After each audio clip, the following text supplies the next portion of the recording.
first 6-star read of the year. I got this in the mail. I'm like, oh, this is getting dangerous. So there's been a change of plans.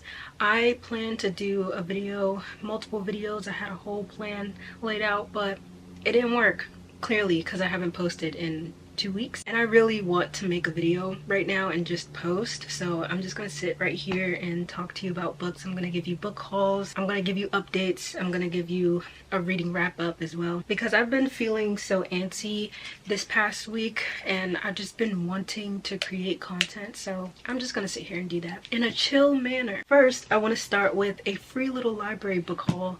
Brother, I did not know that there were so many free little libraries in this area. Are you kidding me? I'm over here like, free little libraries are probably so far away, at least the ones that I've seen, but I went onto a different website, a one specifically for free little libraries, and I mean all the little ding ding peep pop poops and markers for where little libraries are in my area. I'm like, bruh, there's literally one across the street from me. Are you kidding me? So I went there and I looked through it and I got a few books. The first book I got is this hardcover called Life is But a Dream by Brian James.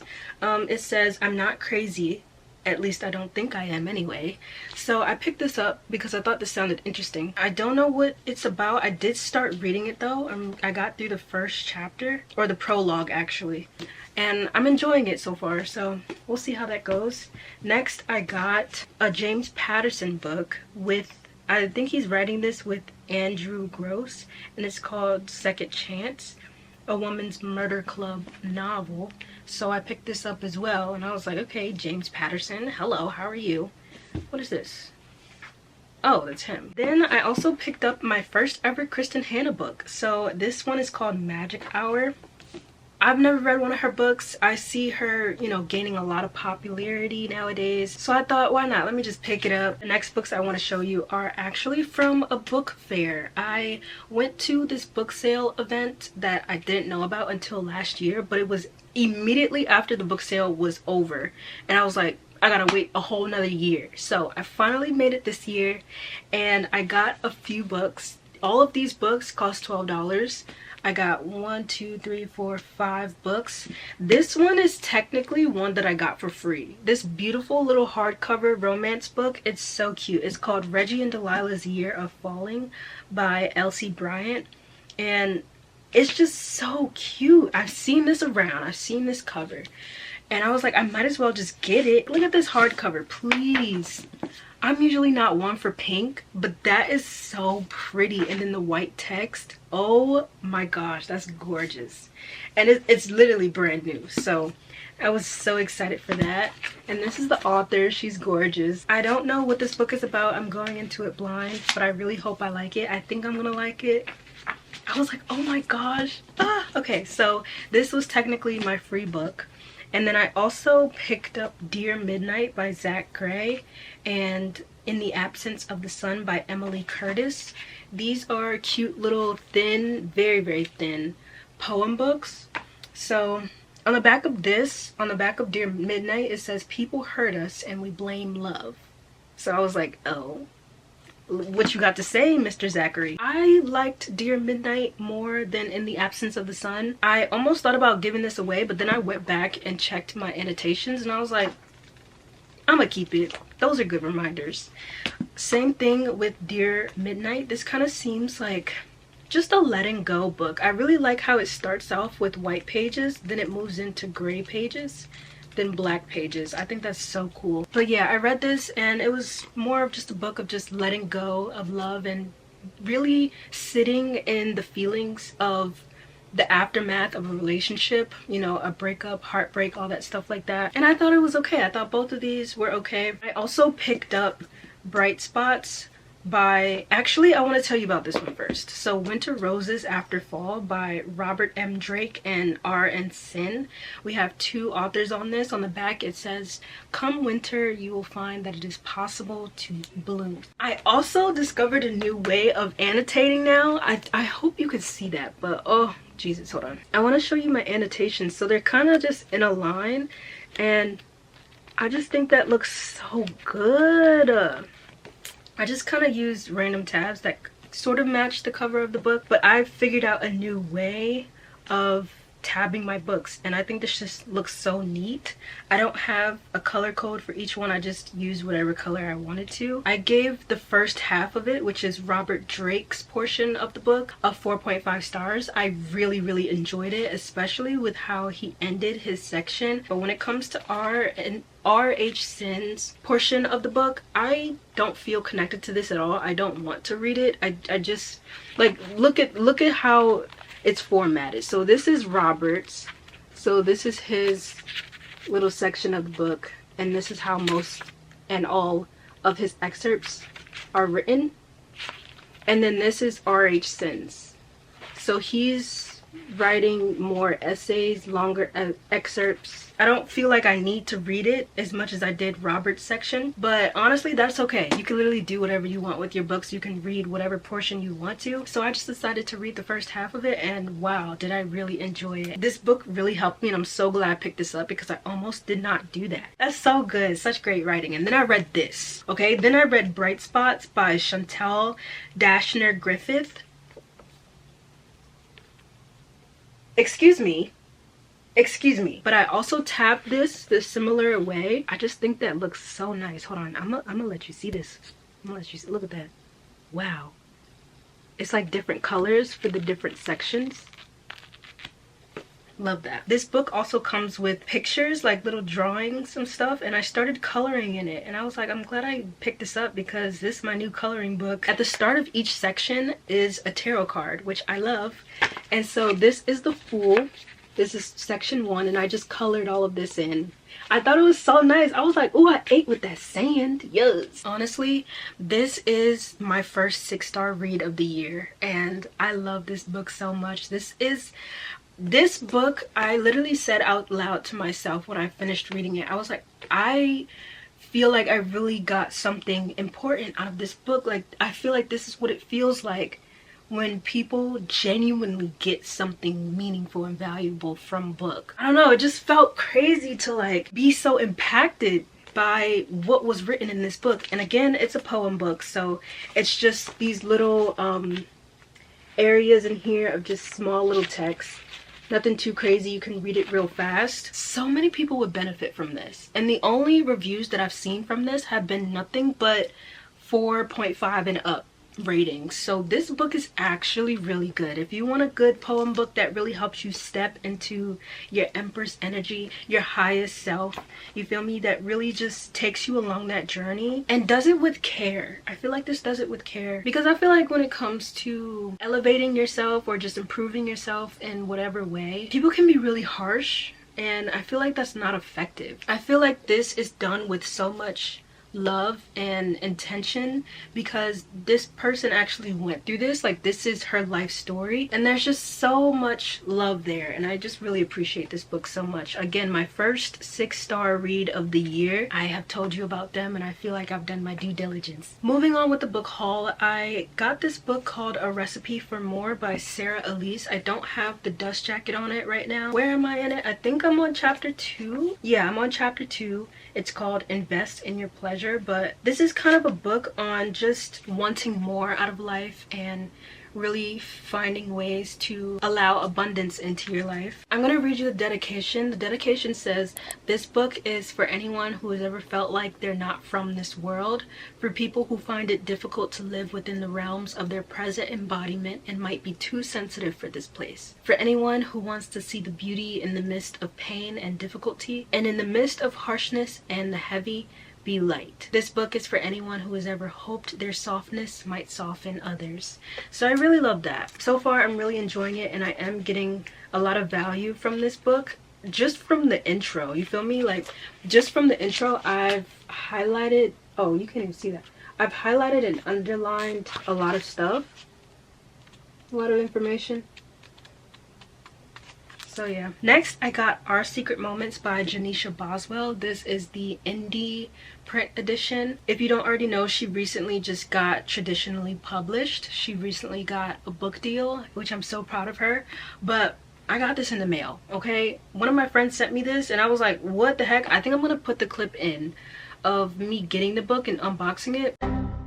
Yeah, I now have this book and I'm so happy about it. I'm never getting rid of this. Like, this is mine. I cherish this book and I'm already going back to re-annotate it because I have already read this. I'm just annotating the physical copy and I'm just like, I think I like this more than I think I do, because I liked it a lot the first read. I gave it a 4.5. I'm rereading through Connor's actions and I'm just like, Connor. So yeah, I'm so happy to have this. Now I want to get into my April wrap up. I'm gonna start with my DNFs and then I'm not gonna go in any particular order after that. I'm just gonna go through all the books that I've read. So when it comes to DNFs, we have Give Me More by Sarah Kate, and I didn't DNF this because I wasn't liking it. I just didn't feel like it was a priority to me. This book is actually surprisingly wholesome. I'm open to things. I keep an open mind, especially when reading about something, because you can learn a lot from just reading something even though you've never experienced it. But this is surprisingly wholesome. Like, they're making each other feel as safe as possible, and they're just keeping it so respectful, and I love that. I didn't expect this to be like this. One thing for me is I was really getting tired of the miscommunication and just the mindset, the thought process, because it's like there are feelings that are made clear in this book, yet some other character just really doesn't believe that, and I'm like, brother, there's nothing wrong here. So with that came a lot of miscommunication and it was getting on my nerves, and so I'm like, brother, we're this much into the book, why y'all still acting like this? When it comes to the writing, it's okay. When it comes to the characters, what would you call this? Multiple POV? There are 3 POVs in this book. Multi-POV, whatever the case may be. Dr. Seuss who? But yeah, honestly, I really enjoy these characters, and I really think a big part of that is because of the way I imagine them. So when I read Praise, the first book in the series, I imagined the friend group in a certain way, and so obviously that same imagination that I have for what those characters look like and their persona is going to carry over into the other books.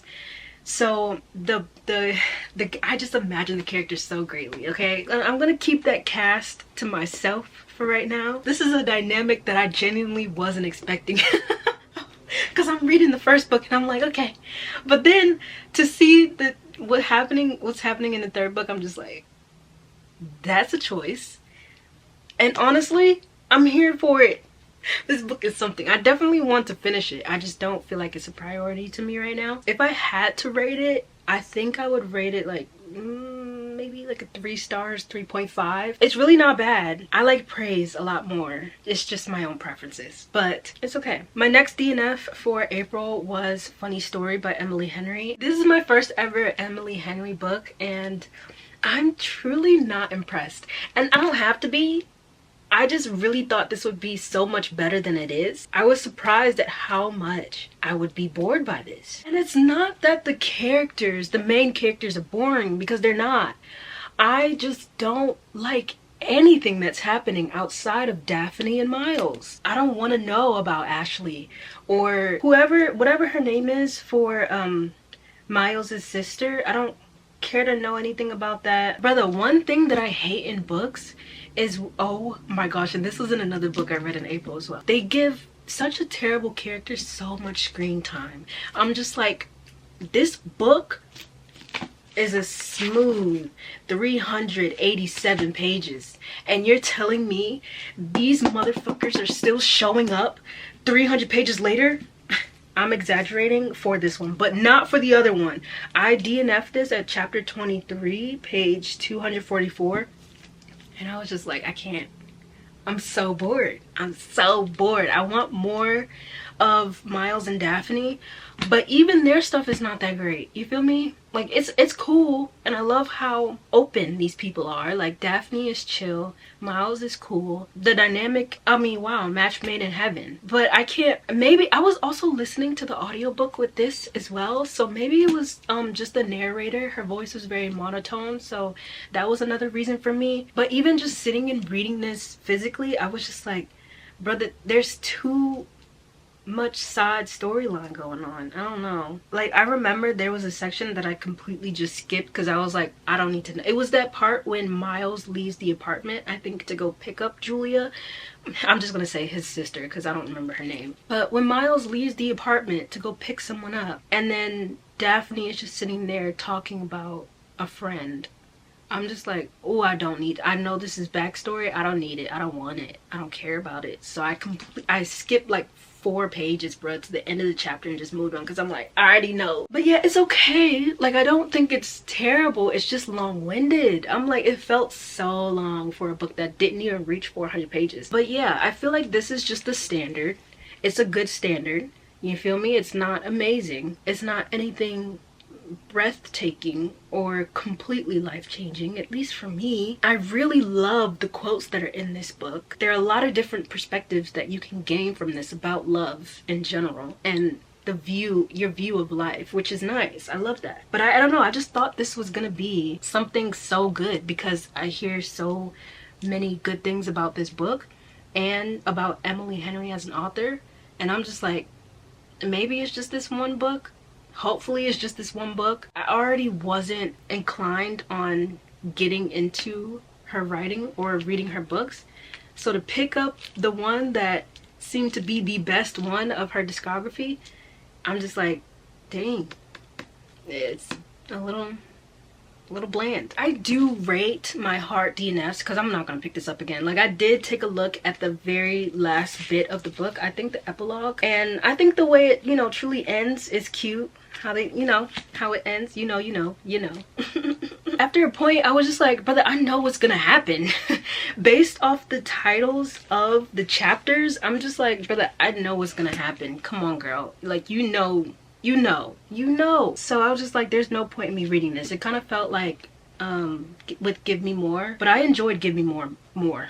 I needed a funny story to give me more because I was just not feeling it. This one, I'm pretty sure I gave it 3 stars. Now, just to get it out the way, the next book that gave me that same feeling of just having terrible characters, having so much screen time, is Unloved by Peyton Corinne. I didn't expect to feel the way I do about this book. I'm gonna be honest. I kind of have mixed emotions about this. First of all, this book is too long. This book is way too long. It's a smooth 450-page book, and I'm like, it could have been shorter. It's Tyler, okay? Me and Tyler will always have beef. I don't fuck with that dude. All right, and so this man, I have to let you know, he is still brought up in mention and name in 300 pages, okay? And past that 300-page mark, this man's still being brought up, and I now have so much negative emotion towards this character, and I just can't do it. Because it's like, I know that you want to show the contrast of different relationships between characters, but this was to the extreme. And this is my very first book by Peyton Corinne that I've ever read. So while I did enjoy the beginning so bad, like I was like, oh my gosh, this story is so good. I'm feeling all the feelings, like he's saying all the right things, you feel me?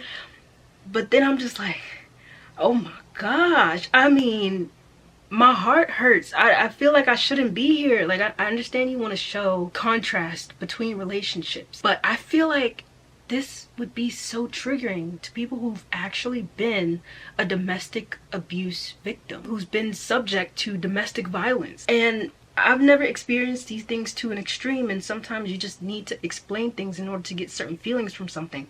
But my good, like, this book would really benefit from writing similar to In the Weeds by B.K. Borison for this book, and Tied by Carrie and Cole. It's like there are other ways to write about abuse in a relationship and you know, give context to trauma than this. Holy my goodness, like I don't recommend this. I already don't recommend any book on my channel unless I say I recommend this, but I truly don't recommend this to people. I mean, just because I don't recommend a book doesn't mean I don't want you to read it, because there are a lot of parts in here where I'm just like, that is so heartfelt.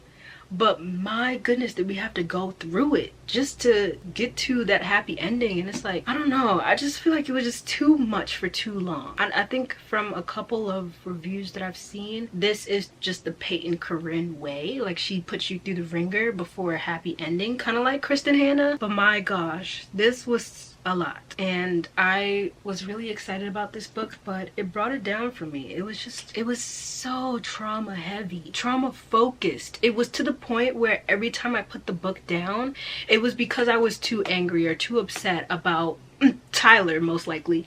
Or when I go to pick up the book, I don't want to pick it up and continue reading it because I know I'm gonna get upset. Like it was to the point where I was focusing more on the negative than the positive moments in this book. I'm just like, brother, I shouldn't be focused on this, but it's about them two, not the other two, not the toxic two. I feel like I couldn't appreciate the good moments as much as I wanted to, or as much as was intended to from the author. And then when it comes to the actual sports, again, this is a book where the sports aren't there. Yes, you're in the setting of the sports, but again, there's not much detail that goes into what they're doing. Because it's like, yes, we're in the ice rink and we got our hockey sticks out, but we're talking about other family drama in the midst of that. Like, we're not really focused on playing the game. Or I don't know, hopefully you understand, but that was something that gets on my nerves too, because I'm just like, I might just not like sports romance. If there's any really good sports romance that you may recommend, please let me know.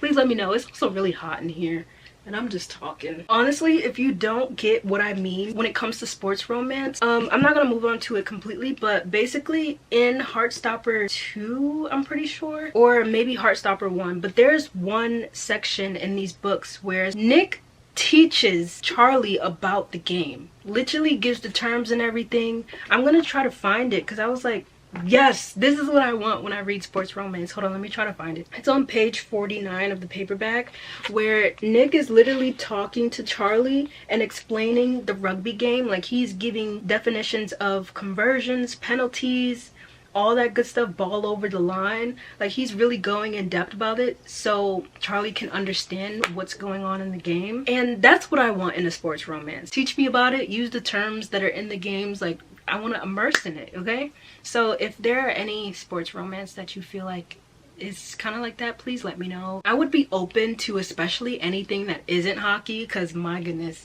I can't, these hockey ones. But if you know of a good hockey one, let me know anyways. But I think I would enjoy something like football, yeah, because Our Secret Moments is a football sports romance. And even though this doesn't give specifics on the sport as well, of all the sports romance that I've read so far, which is hockey, F1 racing, football, I think I like football the most. Rugby as well. I think I gave this book a 3.75. It was so trauma heavy because you have to get into the traumas of both characters, and I'm just like, brother, I'm tired. I just want to relax with you feel me? But you're just giving me nothing but rage and anxiety. So let's talk about In the Weeds by B.K. Borison, the author of the Love Light Farm series. This was a bit, I don't want to say a disappointment. It was just boring, honestly. I really enjoyed this in the beginning. Like, I was really feeling it. But after a point in time, I just didn't care. It's kind of like with Funny Story. I didn't care about anything outside of Beck and Evie, and I was just so bored by the conversations with the side characters and everything. There was one point where I wrote in my journal, my reading journal, that I was just like, brother, I'm so tired and overwhelmed by these excess conversations and interactions with these side characters whom I don't get along with. I relate so much to Beck, so I'm thinking maybe that was on purpose to make you feel what Beck feels when he's around people and it's like just so much noise going on, because I do relate to Beck a lot in this book. I relate to both characters in different ways, but Beck, I was like, wait, let me find it. I said I relate to Beck so much. Oh my god, the social anxiety, the overstimulation out in groups. I literally asked I was like, what's his zodiac sign? Because he's giving water, maybe earth, maybe Virgo or Cancer. I was like, if this is what a grump is being like, brother, I'm a grump. You feel me? Because I was relating to Beck so much. But yeah, part of me was like, I feel like maybe all of that excess noise and all this stuff going on was doing that on purpose to make you feel how Beck feels. But then it's like, when you feel what Beck feels, you're panicked and you're annoyed and overstimulated, and you don't want to feel that. Then it eventually got boring past the halfway mark, and I was just like, I feel like the writing is just too lyrical, it's too poetic, to a point where it kind of butchered the reading experience and flow for me, because I think it was the way the sentences were worded. It kind of felt like BK was just like going back on her sentences and was like, how can I make this sentence better? And it kind of felt like with a lot of her sentences and paragraphs where it's just like, it's too much. Give me a little bit more simpler writing. Sometimes simple is the better way to go, because otherwise when you just try to give so many poetic and lyrical descriptions of things, it turns into too much. But other than that, I could tell she's a very intelligent person with the way she writes. I will say I didn't have to go back and reread what the characters were doing. I feel like she describes what each character, even the animals, describing what they're doing so well that I can easily picture what their actions are, what they're doing. So I thought that was nice. And honestly, the chapters felt long to me, and I feel like that's because of the interactions with the side characters that just really dragged it out more for me because I didn't care about it so much. Overall, this is a chill story. It was nothing too crazy happening. I did write that this could have wrapped up in about like 280 pages. This is 323 pages. One thing that really got on my nerves was the miscommunication by the end, because it was so unnecessary. Now, sometimes I understand miscommunication, but when it gets to a point where it's so excessive and it's so unnecessary, it's like, this literally doesn't need to happen at all. I'm just like, brother, stop. Because sometimes miscommunication is necessary, but I feel like it's so unnecessary in a lot of these books, and that's why a lot of people don't like it. Like, truly, I don't think I mind the miscommunication trope. I just mind that there's no purpose for it. So I ended up giving it a 3 stars. I wanted to give it a 3.7 stars, but I was just like, it's not, I didn't like it that much. It kind of felt like when I read You Had Me at Happy Hour by Timothy Janofsky. Bro, it started out as a 5-star and then it ended on 3. And I was like, I don't know how you do that, but it was miscommunication in that book as well. Next, I read Heartstoppers 1 and 2. On my first read of the first one, I gave it a 3.5 stars. And then on my second read, I think I gave it a 4.5 stars. And then with Heartstopper 2, first read was a 4-star, second read was a 4-star. It's nice, it's cute, it's simple, it's to the point. I love it. It's so wholesome and healing, and it's amazing. So now let me drink some water and then reapply my lip gloss for this last book. Okay, so I'm actually excited to talk about this. Hold on. I'm so pretty. Yeah. I really like this lip gloss because it didn't come in this color. It was literally clear. And then I used like some lip liner one day and it got into the lip gloss and it created this beautiful brown color.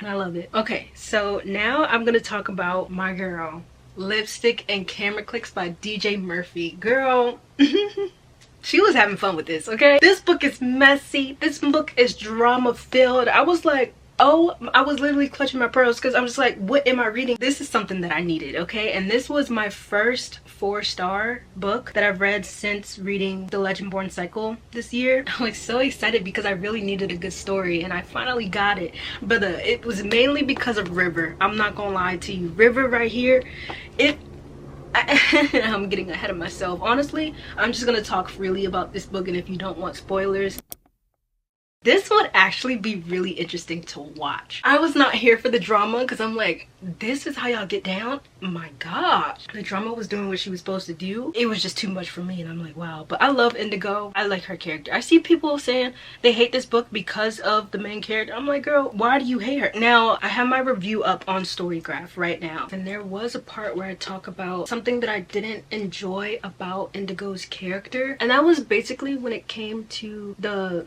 romance of it. It's like it kind of went back and forth where it's like she wanted one thing but now all of a sudden she doesn't because of this reason that she didn't care about beforehand but now she cares about. So it was kind of just giving me whiplash in that way, but I didn't let that make me hate the character, you feel me? I still like her as a character. It was just that and the fact that she was so determined to be nicer than she wanted to be. I would say out of these 3, Cade is the one that I felt no connection to. He was just there and that's okay. But this is definitely something that I really just needed in the moment. I needed River's romance. I like River more than even Connor, okay? Like River's mine, okay? River's mine. Now, every time I reread this book, am I skipping the drama? Yes, because I'm talking objects were being flown across rooms, okay? I'm like, ooh, this is getting dangerous. There's a part where they go to a haunted house for one of the challenges in the reality show. You know, River is a producer of this show and Cade is, well, I guess technically Indigo is one of the contestants, but he's the main guy that the women are dating, kind of like The Bachelorette, or what is it called, The Bachelor? I have no clue. I've never seen that show before. They go to a haunted house, and then while they're walking through it, brother, River comes up like a thief in the night and grabs Indigo and pulls her back into a closet. And I'm just like, that's terrifying. But then we find out it's him, and then, you know, the events that unfold afterwards, I'm just like, I have found that attractive, and I don't know how I feel about, I do know how I feel about it. It's just, I didn't expect to feel that way about that. I think about that scene a lot more than I thought I would. I think I've talked enough. Oathbound. I did recently start reading this again.